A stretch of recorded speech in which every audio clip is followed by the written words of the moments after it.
오늘은 설교 말씀은 천년 왕국입니다. 밀레니엄 킹덤입니다. 요한계시록 20장 4절부터 6절 말씀입니다. 여기에 보면 이 오늘 설교의 목적은 종말론에 의해 천년 왕국입니다. 바른 교리로 그리스도인에게 올바른 믿음으로 예수님 그리스도의 재림을 준비하고 믿지 않는 자들에게 하나님의 심판과 복음을 선포하는데 그 의의가 있습니다. 그리고 마지막 때에 교회와 유대인 그리고 이방인들에 대한 구원의 계획과 언약을 성취하는 데 있습니다. 그리고 이 천년 왕국을 통해서 저희가 알아보는 것은 아담의 원죄가 천년 왕국에서 버리지 못하는 인간의 죄성에 대해서 보게 되는 것입니다. 저희는 그러니까 신약 시대에 구원받은 사람들은 영화로운 몸으로 천년 왕국에 들어가게 되고요. 7년 환난기에 구원받은 이스라엘 14만 4천 명과 그리고 이스라엘 백성들과 그리고 구원받은 이방인들은 그냥 인간의 몸으로 천년 왕국에 들어가게 됩니다. 그리고 자녀를 낳게 됩니다. 천년 왕국 이따가 살펴보겠지만 천년 왕국에는 마귀가 없기 때문에 평화가 지속적으로 이루어지게 되는 것입니다. 그런데 마지막 때에 천년 왕국 마지막 때에 그 마귀가 그 무저갱에서 풀려날 때에 이때 숨겨져 있던 예수님을 믿지 않는 자들이 모래와 같이 나타나게 되는 것입니다. 정말 우리는 이것을 통해서 천년 왕국에 있었던 그런 사람들조차도 예수 그리스도를 믿지 않고 하나님을 대적하는 것을 보게 되는 것입니다. 우리가 이런 모든 것들을 오늘 배워보도록 하겠습니다. 먼저 존 파이퍼 목사님이라는 분이 계십니다. 이분은 우리가 천년 왕국에 대해서 그러니까 천년 왕국의 다양한 해석이 있습니다. 전천년설과 후천년설과 무천년설이 있는데 제가 이걸 설명을 이렇게 하려고 했었는데 존 파이퍼 목사님이 클리어하게 적어놓은 게 있어서 제가 오늘 여러분에게 말씀을 드립니다. 존 파이퍼 목사는 천년이라는 기간도 이 문맥 안에서 파악해야 한다라고 얘기하는 것입니다. 이건 뭐냐면 제가 조금 전에 본문을 읽어드린 요한계시록 20장 4절부터 6절 말씀입니다. 여기에 보면은 첫째 부활이라는 것을 잘 이해해야 된다고 이야기하고 있습니다. 존 파이퍼 목사는 천년 왕국을 바라보는 세 가지 관점에 대해서 얘기하는 것입니다. 존 파이퍼 목사님은 천년을 현재 기간으로 보는 학설이 있는데 이거는 무천년설이라는 것입니다. 그러니까 천년을 그리스도께서 하늘에 계시고 모든 원수가 그의 발 아래 끊기까지 기간으로 보는 것인데 이것을 무천년을 의미하며 향후 천년 왕국이 없다라고 보는 것입니다. 이것은 천주교와 장로교회 일부의 교회에서 이것을 믿습니다.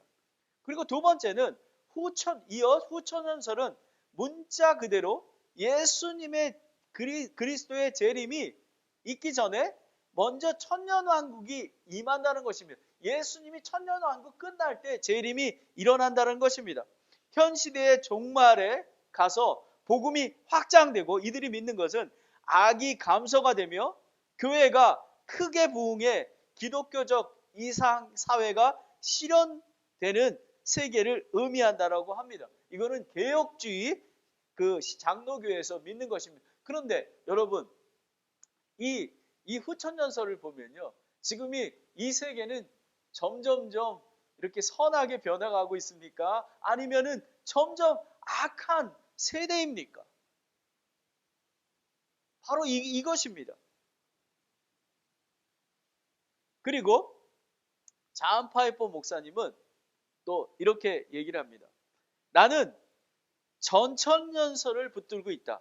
이는 천년 왕국이 임하기 전 그리스도의 재림이 먼저 있다는 견해이다라는 것입니다. 그건 뭐냐면 휴거, 7년 환난, 그리고 재림입니다. 재림은 그 7년 환난기에 휴거받아서 올라갔던 신학교의 성도들이 여린양이 혼인잔치를 다 마치고 예수님과 지상 강림하는 것을 재림이라고 얘기하는 것입니다. 그래서 저희 침례교는 이 전천년설을 믿습니다. 그래서 그렇기 때문에 이 존 파이퍼 목사님은 그리스도께서 빨리 오셔야 한다. 그래서 이를 위해 기도하고 있다고 얘기합니다. 그런데 이 존 파이퍼 목사님은 이렇게 얘기합니다. 내 동료들 중에 예수 그리스도의 재림과 관련해 나와 다른 견해를 가진 이들도 있다.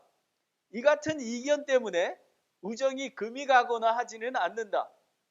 계시록 20장 4절 6절에서 언급한 첫 번째 부활이 무엇인지가 매우 중요하다라고 얘기합니다. 왜냐하면 이것이 천년왕국에 시작되는 징조이기 때문에 이들의 생명을 얻고 그리스도와 함께 천년을 동안 왕국을 다스리는 것이라고 이야기하고 있습니다. 그래서 마지막으로 파이퍼 목사는 이 부활은 그리스도의 재림에 일어나는 부활이며 천년 왕국이 시작하는 때라고 얘기합니다. 제가 이후에 더 첫째 부활과 둘째 부활이 무엇인지를 여러분에게 알려드리겠습니다. 그러면 지금이 오늘 설교 말씀은 천년 왕국입니다. 두 가지로 나눠지는데요. 천년 왕국의 환경은 도대체 어떤 것이고 그러면 천년 왕국에 어떤 심판이 일어나느냐라는 것입니다.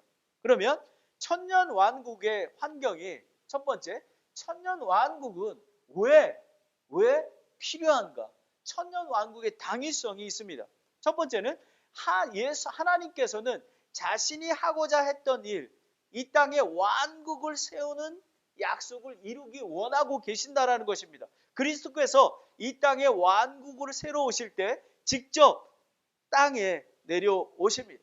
그래서 구약에 이스라엘 백성에 얘기했던 그걸 언약을 이루는데요. 이것은 뭐냐면 창세기 12장 1절에서 3절 제가 제일 좋아하는 거죠.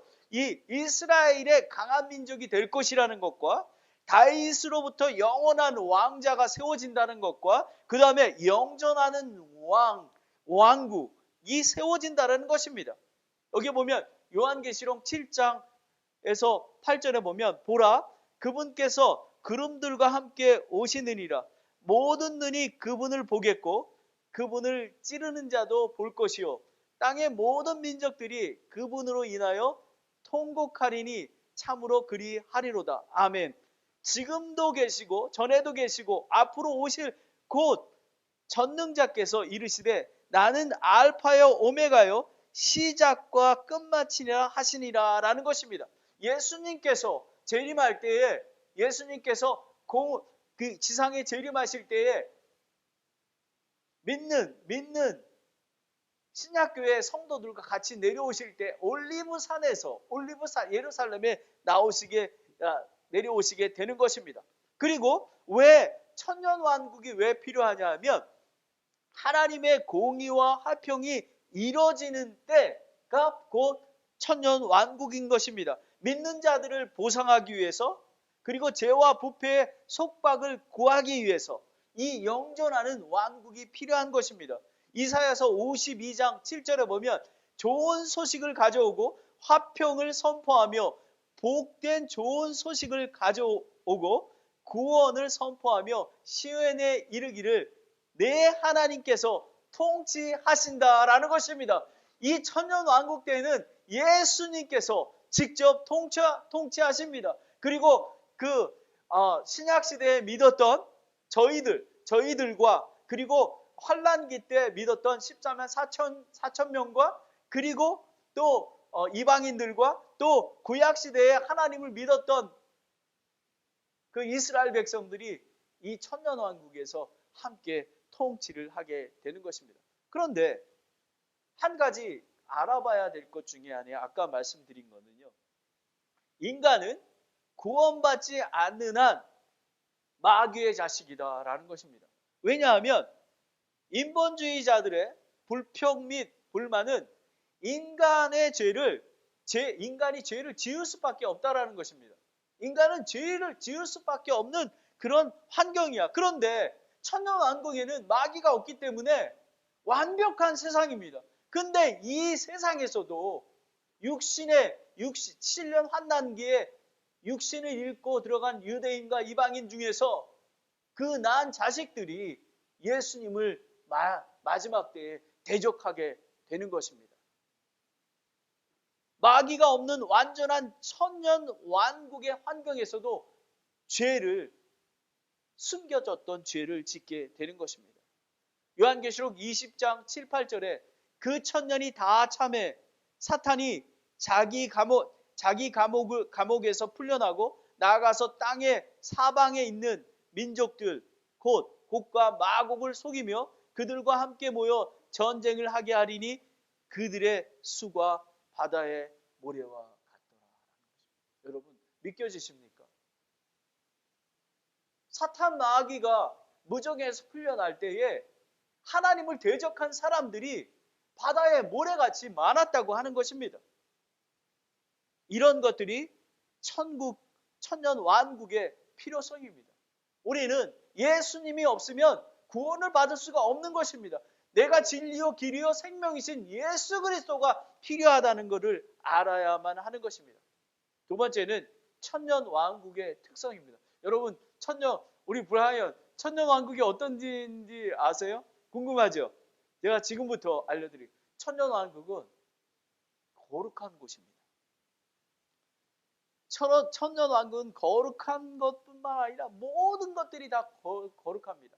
말에 달리는 방울까지도 거룩하다고 성경은 얘기하고 있습니다. 스가랴서 14장 20절 21절에 그날에는 말방울에도 주께서 거룩한 것이라 기록할 것이요 주의 집안에 있는 솥들은 제단 앞에 대접과 같으리라. 참으로 예루살렘과 유다의 모든 솥이 만군의 주께 거룩한 것이 되리니 희생을 드리는 모든 사람이 와서 그 솥 중에서 취하여 그 안에 고기를 삶으리라. 그날에는 만군의 주의 집안에 가나안 사람들이 다시는 있지 아니하리라.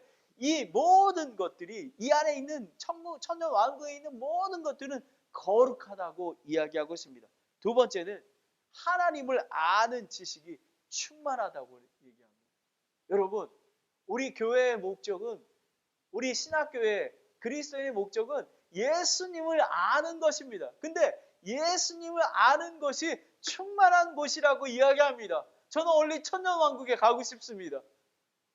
와, 정말 이사야서 11장 9절에 그것들이 내 거룩한 산 모든 곳에서 상하게 하거나 멸하지 아니하리니 이는 물들이 바다를 덮는 것 같이 주를 아는 지식이 땅에 충만할 거기 때문이라 라는 것입니다. 하나님을 아는 지식이 충만한 것입니다.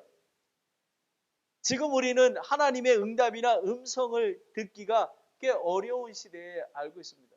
저는 요즘에 사무엘상 하를 묵상하고 있잖아요. 그래서 어떤 때 보면 다윗이 너무 부럽습니다. 다윗이 하나님께 이렇게 물읍니다.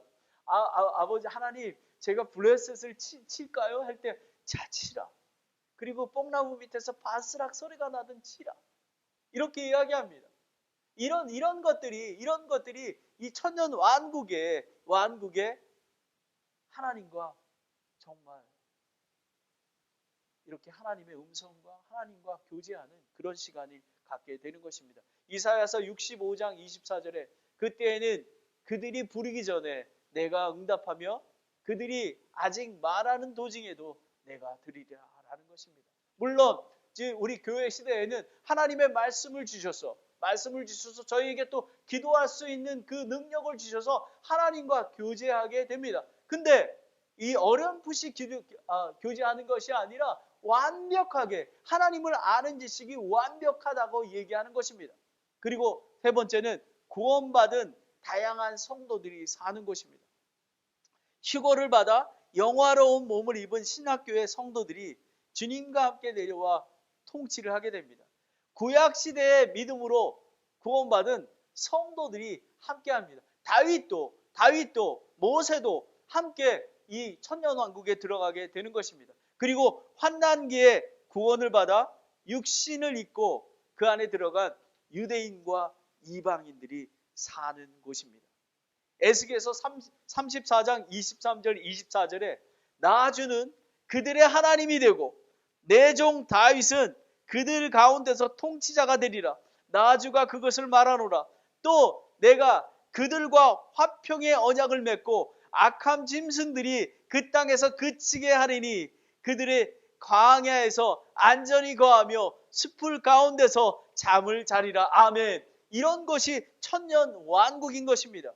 그리고 인간의 수명이 천년 가까이 회복이 됩니다. 여러분, 노아의 홍수를 기점으로 해서 인간의 수명이 현저하게 줄어들었습니다. 왜냐하면 지구 환경이 황폐해졌기 때문에 그렇습니다. 아담이 934를 살았고요. 그 다음에 무드셀라가 969년을 살았습니다. 이사야서 65장 20절에 날수가 많지 않은 어린아이나 자기의 날들을 태우지 못한 노인이 다시는 거기에 없으리니 아이가 100세에 죽으리라. 그러나 죄인은 100세가 되어도 저주받는 자가 되리라. 이겁니다. 그러니까 100세 전에 죽으면 죄인을 취급한다는 것입니다. 이때에는 1000년 동안 살 수 있다는 것입니다. 그리고 이곳은 천년왕국은 에덴 동산과 같은 아름다운 곳이 되는 것입니다. 천년왕국에는 만물이 회복됩니다. 수명이 과거의 에덴 동산과처럼 늘어나고 날씨와 환경이 회복되며 살기 좋은 땅이 됩니다. 엉겅퀴를 내는 땅에도 많은 수확물과 열매를 낸다고 합니다. 그리고 7년 환난기를 통해서 하나님께서 이 지구와 모든 것들을 이렇게 회복시키는 그런 역사가 일어납니다. 그래서 궁창의 위에 물이 회복되어 지구는 다시 온실처럼 전체적으로 따뜻하고 쾌적한 날씨가 되며 지구를 둘러싼 물층은 우주에 해로운 에너지를 막아준다는 것입니다. 이렇게 적외선, 자외선 이런 것들을 다 차단하기 때문에 인간의 수명이 늘어난다는 것입니다. 이때 어떻게 사냐면요. 이사야서 11장 6절 9절에 이리도 어린 양과 함께 거하게 되고요. 그 다음에 표범이 염소 새끼와 함께 누우고요. 여러분, 이게 말이 됩니까? 그리고 송아지와 젊은 사자와 살찐 짐승이 함께 누워 있고요. 어린아이가 그것들을 인도하며 암소와 곰이 함께 먹으며 그들의 새끼들이 함께 누우며 사자가 소처럼 풀을 먹으며, 이때에는 이제 육식을 하지 않습니다. 사자들도 풀을 먹습니다. 젖 먹는 아이가 독사의 구멍에서 놀며 젖된 아이가 독사굴에 손을 넣어도 안전한 것입니다. 그것들이 내 거룩한 산 모든 것을 상하게 하거나 멸하지 아니하라니 이는 물들이 바람을 덮은 것 같이 주를 아는 거룩한 것이 충만한 것입니다. 아름다운 것이 되는 것입니다. 또한 여기에는 기쁨이 넘쳐나는 것입니다. 헛된 수고와 무거운 고난의 짐을 벗는 것입니다. 여러분은 얼마나 지금 코로나19로 인해서 사람들이 얼마나 고난 속에서 두려워하고 있습니까? 얼마나 답답한 가운데 있습니까? 하지만 이 천년왕국에는 기쁨이 넘치는 곳입니다. 이사야서 65장 18절 19절에 오직 너희는 내가 창조한 것을 영원히 기뻐하며 즐거워할지니라. 보라, 내가 예루살렘을 즐거움이 되도록 창조하며 그녀의 백성을 기쁨이 되도록 창조하고 내가 예루살렘을 기뻐하며 내 백성들을 기뻐하노니 슬퍼 우는 소리와 부르짖는 소리가 다시는 그 안에서 들리지 아니하리라 라는 것입니다. 슬픔이 없습니다. 여러분, 이러하기에 천년왕국이 와야만 되는 것입니다. 그리고 마지막으로 예루살렘이 중심이 되어야 되는 것입니다. 아까도 말씀드렸지만 그 무천년주의자들은 이 성경 말씀을 문자적으로, 문법적으로, 그리고 역사적으로 해석하지 않고요, 알레고리적으로 해석합니다. 영적으로 합니다. 그들은 벌써 이스라엘 백성은 예수님을 죽인 나쁜 민족이고 예수님을 믿는 사람들이 다 이스라엘이라는 것입니다.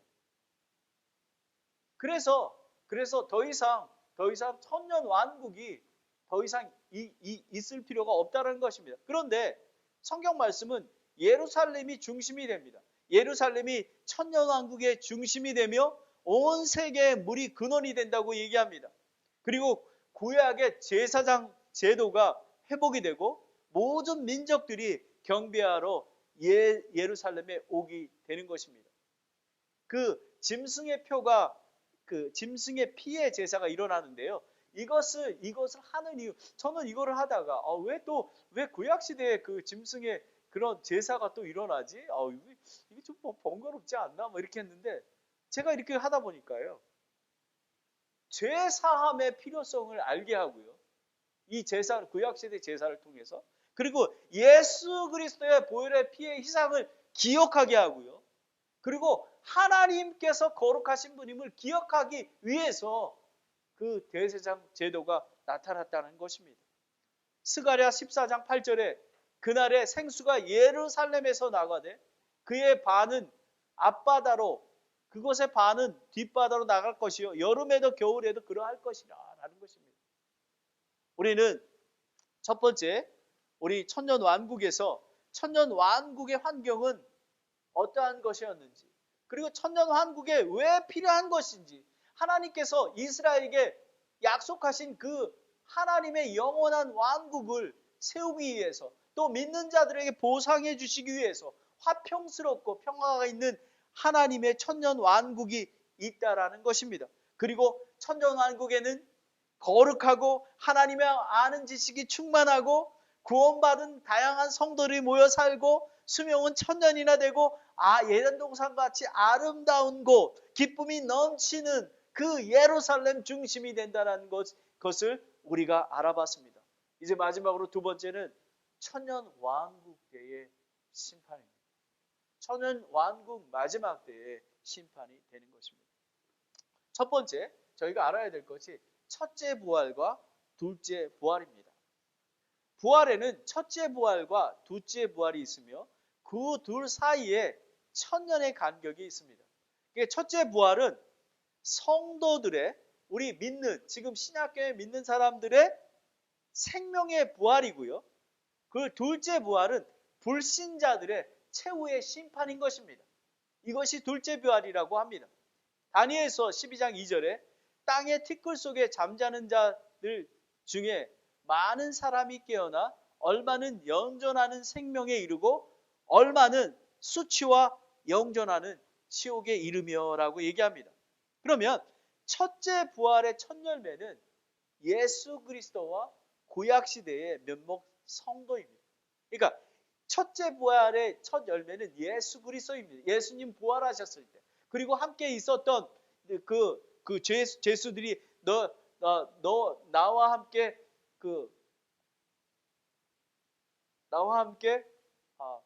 낙원에 가리라라고 얘기했잖아요. 그게 첫 열매라는 것입니다. 고린도전서 15장 20절에 그러나 이제는 그리스도께서 죽은 자들로부터 일어나사 잠든 자들의 첫 열매가 되셨도다라는 것입니다. 예수님이 부활하신 거가 첫 열매가 됐다라는 것입니다. 그리고 추수와 이 첫째 부활과 둘째 부활을 보시다 보면요, 추수와 이삭 줍기가 있습니다. 여러분 들어보셨을 거예요. 교회 시대에 살았던 성도들의 부활, 그리고 휴거, 이것을 추수 수확이라고 이야기하고 있습니다. 이후 이삭 줍기는 구약의 성도와 환난기의 성도들의 부활을 의미하는 것입니다. 이렇게 예수님의 부활부터 환난 성도까지의 부활이 천년왕국 10전까지 거둔 이삭 줍기까지가 첫째 부활이라는 것입니다. 그러니까 재림 때가 첫째 부활이라고 얘기하는 것이 아니라 예수님이 부활하셔서 첫 열매가 된 것부터 예수님이 재림하셔서 천년왕국에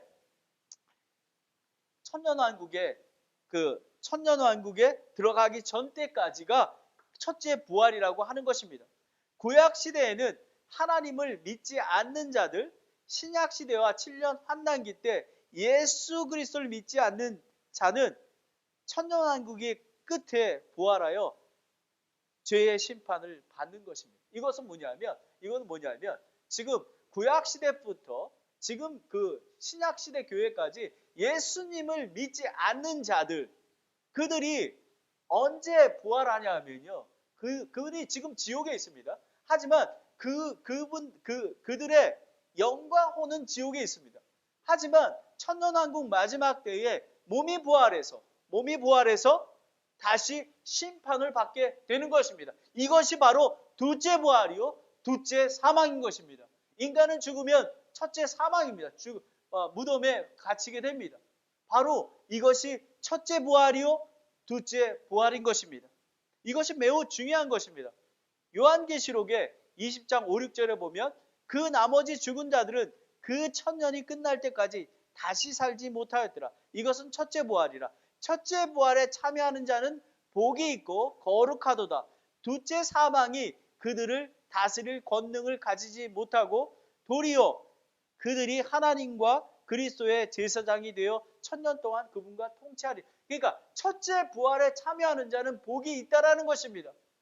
그거는 무슨 의미냐 하면 예수님을, 이 교회 시대에 예수님을 믿고 첫 번째 휴거가 돼서 예수님 공중 강림하실 때 참여하는 자들, 그리고 또 그 7년 환난기 동안 이스라엘 백성과 이방인들의 구원을 받은 그거에 참여하는 자는 복이 있다라고 얘기하는 것입니다. 구원받은 그것이 첫째 부활이라고 얘기하는 것입니다.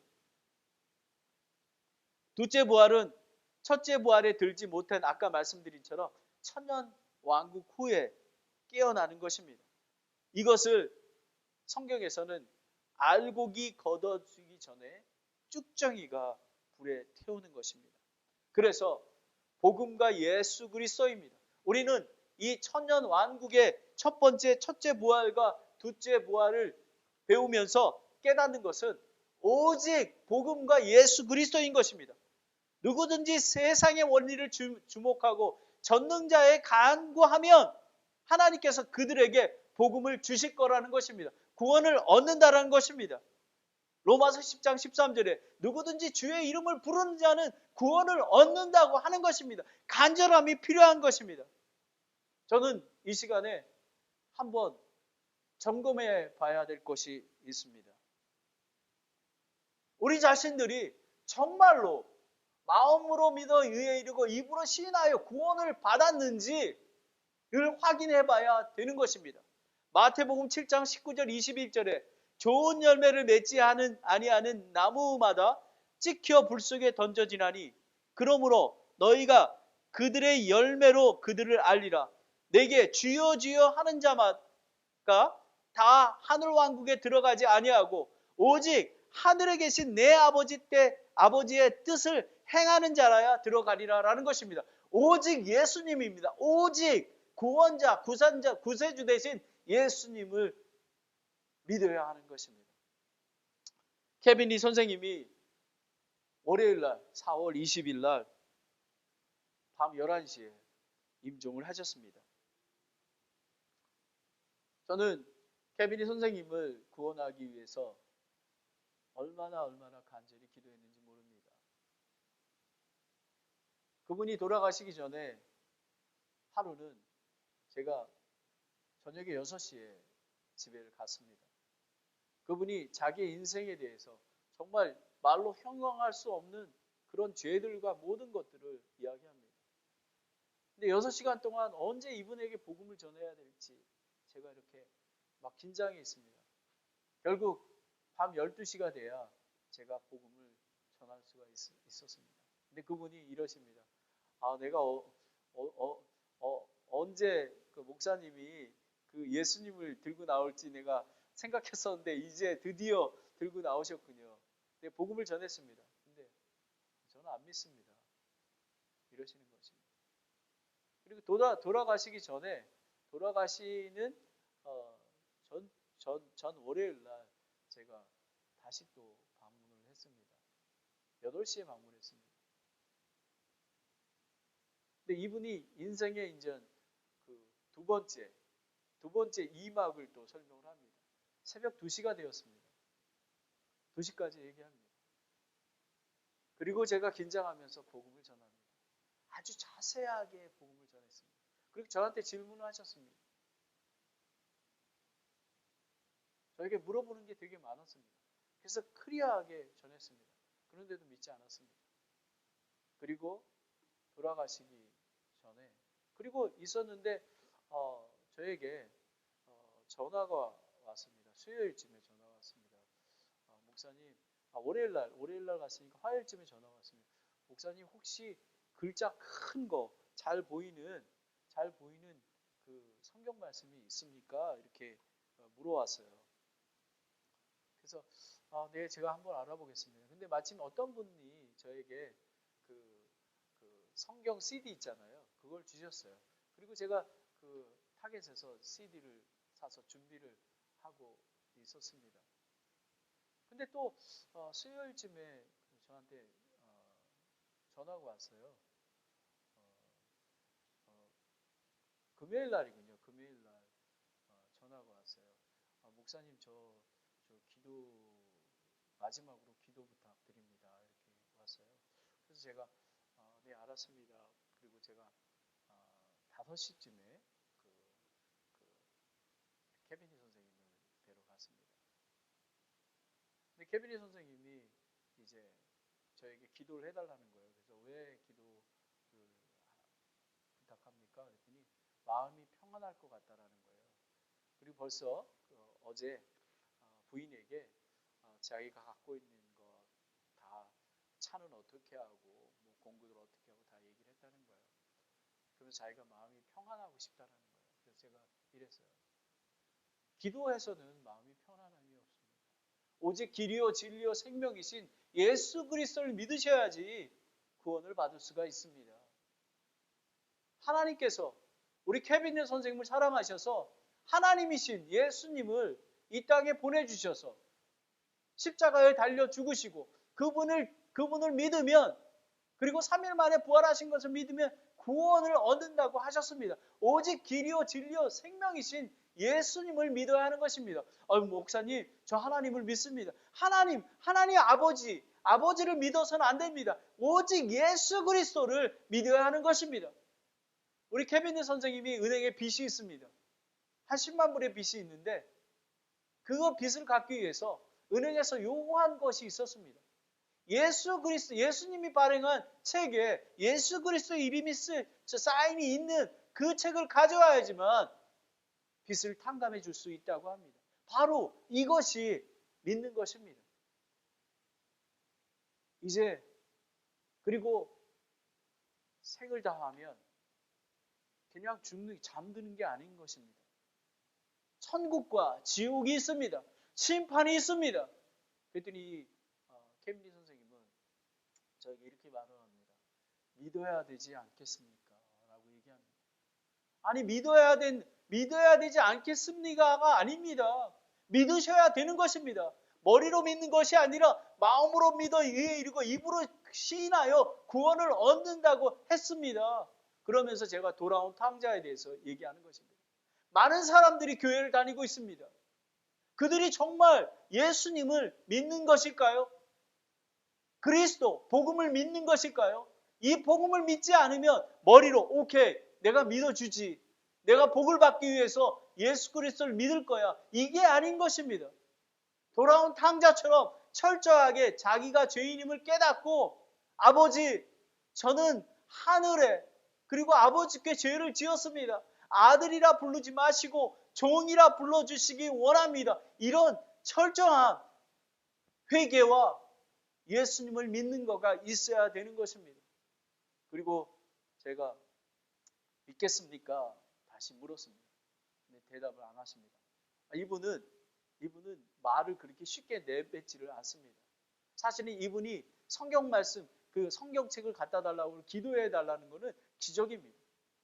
근데 제가 이제 그 케빈 선생님은 알코올 중독이 돼서 배에 복수가 이렇게 차 있으면 엄청나게 부릅니다. 제가 뭐 아마 세 쌍둥이 정도 들어가 있는 정도 됩니다. 그래서 머리에 손을 얹고 제가 기도하기 시작했어요. 하나님 아버지, 이 영혼을 불쌍히 여겨 주시옵소서. 아버지 하나님, 예수 그리스도를 믿게 되기 원합니다. 근데 케비니 선생님이 눈에 눈물이 흐르기 시작합니다. 저는 모르겠습니다. 우리 케빈드 선생님이 구원을 받았는지 안 받았는지. 근데 놀라운 것은 제가 월요일 날 20일 날 월요일 날 그 병원에 갔습니다. 병원에 아무도 없었습니다. 저 혼자 있는데 숨을 쉬고 제가 손을 올리고 간절히 기도했습니다. 하나님 아버지, 이 영혼이 구원을 받아야 되겠습니다. 아버지 하나님, 우리 케빈이 선생님 깨워주시기 원합니다. 아버지, 이 영혼을 불쌍히 여겨주시기 원합니다. 간절히 기도했습니다. 근데 깨어나지는 않습니다. 한 11시쯤 돼서 그 가족들이 왔습니다.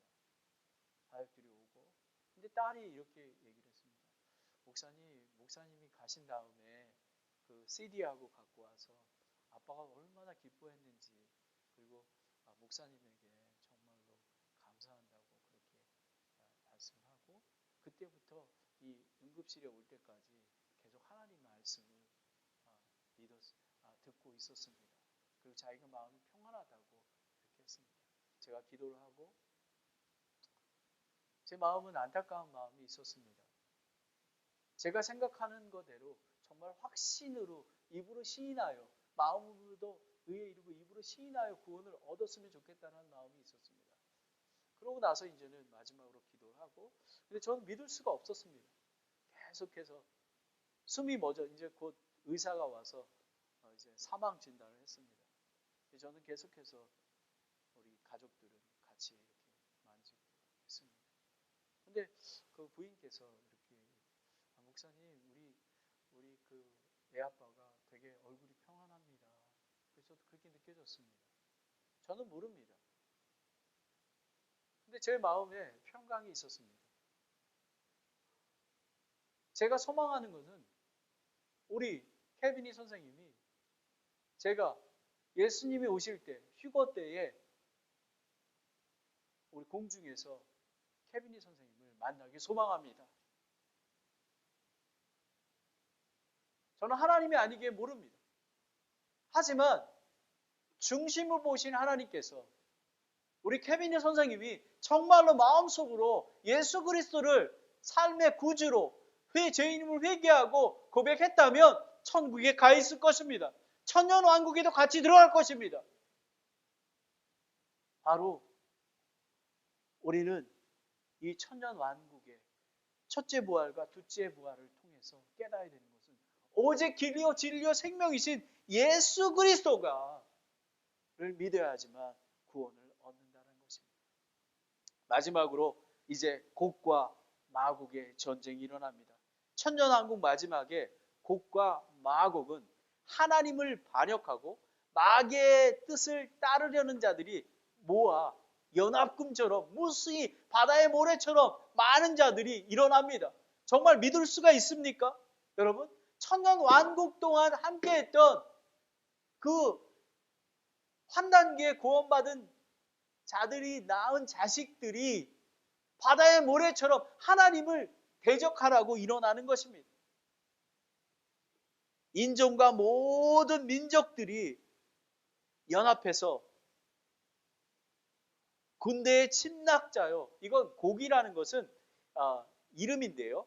곡은 메셀과 두발의 최고의 통치자, 에스겔서의 38장 3절에 나와 있는 것이고요. 마공이라는 것은 땅을 의미한다고 합니다.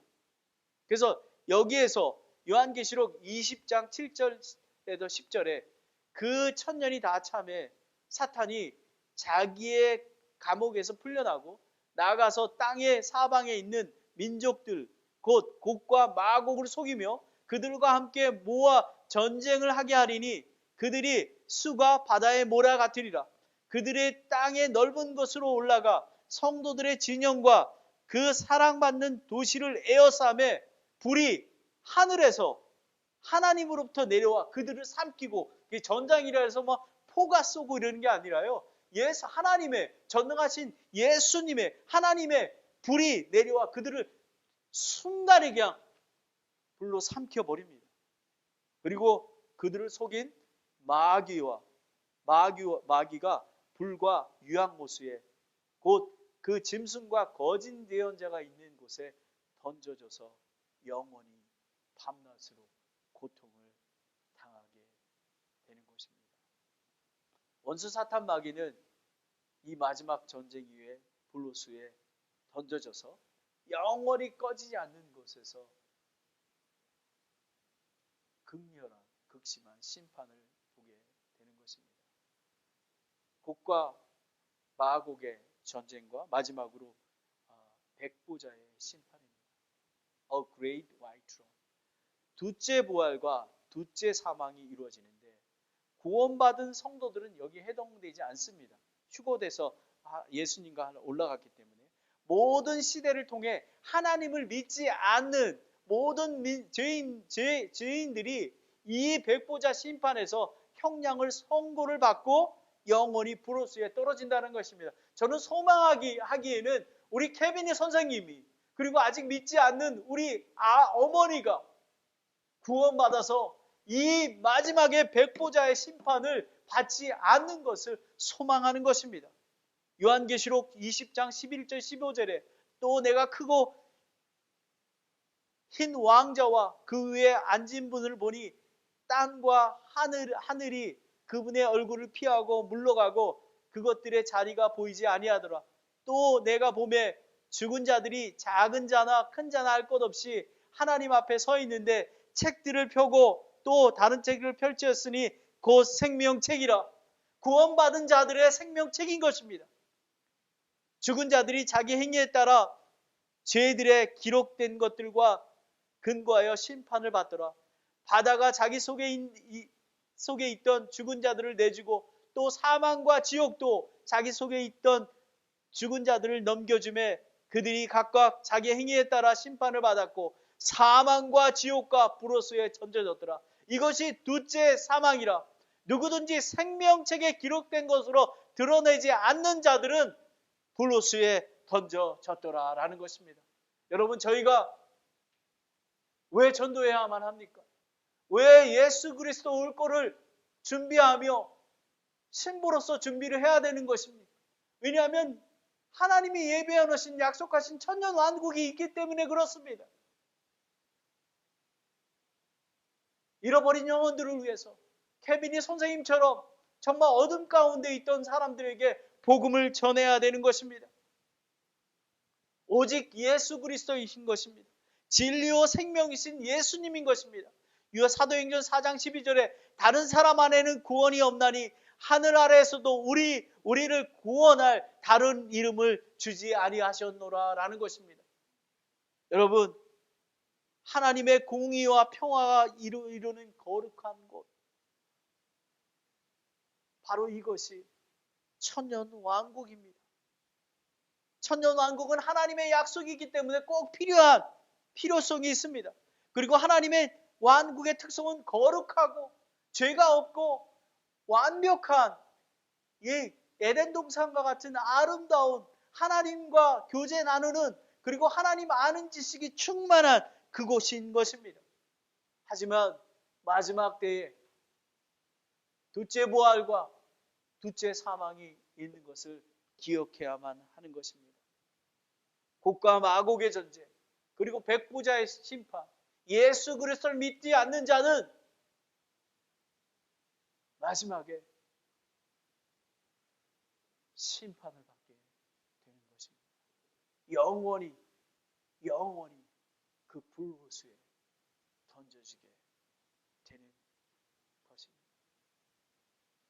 그래서 저희는 오늘 천년 왕국까지를 배우게 되었습니다. 이제 새하늘과 새 땅이 열리게 됩니다. 마귀와 그 적그리스도와 거짓 예언자, 예수님을 믿지 않는 자들은 다 지옥불에 던져져서 영원히 살며 이제 예수님을 믿는 영원한 왕국에서 저희가 거하게 되는 것입니다. 계시록 21장 1절에 내가 새 하늘과 새 땅을 보았으니 이는 처음 하늘과 처음 땅이 사라졌고 바다도 다시는 있지 아니하기 때문이다. 새 하늘과 새 땅이 영원한 천국에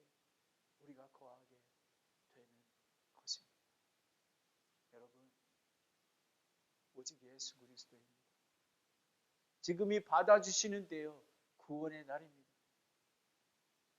여러분, 예수 그리스도를 믿고 구원받아야 하는 것입니다.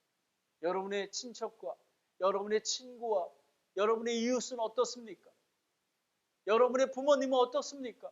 부모님을 위해서 간절히 기도하면 하나님께서 응답해 주실 것입니다. 아멘. 기도하겠습니다. 참 고마우신 하나님, 성경의 말씀대로 하나님의 약속이 이루어짐을 믿습니다. 예수님께서 다니엘의 70일의 약속을 지키시고 믿는 자들은 예수님이 공중에 강림하실 때 휴거돼서 어린 양의 혼인잔치에 참여하며 정말 예수님을 믿지 않는 자들이 어렵게 그래도 신실하게 하나님께서는 한 영혼을 구원하기 위해서 친년 환난을 통해서 정말 두 증인과 또 14만 4천 명을 통해서 온 세계에 복음을 전하게 하시는 그 은혜를 보게 됩니다. 그리고 7년 환난이 다 끝났을 때에 예수님께서 그 어린 양 혼인잔치에 참여한 성도들과 이 땅의 지상에 강림해서 정말 마귀를 무적에게 보내서 마귀가 없는 천년 왕국을 이루게 하심을, 그곳에 있게 하심을, 하나님의 약속대로 이기려 하심을 감사드립니다. 아버지 하나님, 하지만 그 천년 왕국에서 태어난 그 자녀들이 마지막 때에 마귀가 풀렸을 때에 그들이 하나님을 대적한 모습을 보게 됩니다. 아버지 하나님, 지금 이 시대에도 교회를 다니고 있지만 정말 믿는다고 하지만 정말 하나님 예수 그리스도를 나의 구세주로 믿으며 삶에 예수님을 쫓아가는 제자들이 얼마나 많은지 궁금합니다. 아버지 하나님, 정말 우리 주변에 있는 그 잃어버린 영혼들이 구원받고 하나님의 언약의 말씀이 이루어지는 그 천년왕국과 새하늘과 새 땅에서 살아갈 수 있도록 인도하여 주시옵소서. 믿지 않아서 저 브로스에 영원히 던져지지 아니하도록, 생명책에 기록되지 않아서 브로스에 던져지지 아니하도록 하나님 은혜를 베풀어 주시옵소서. 하나님, 지금이 받아주시는 때요, 구원의 날임을 알게 됩니다. 하나님, 정말 우리 산타크라라 침례교회가 예수님의 복음을 들고 정말 담대히 전할 수 있도록, 그래서 구원받는 성도들이 많이 나올 수 있도록 인도하여 주시옵소서. 저희를 사용하여 주시옵소서. 하나님, 오늘 이 귀한 말씀 감사드리며 예수님의 이름으로 기도드렸습니다. 아멘.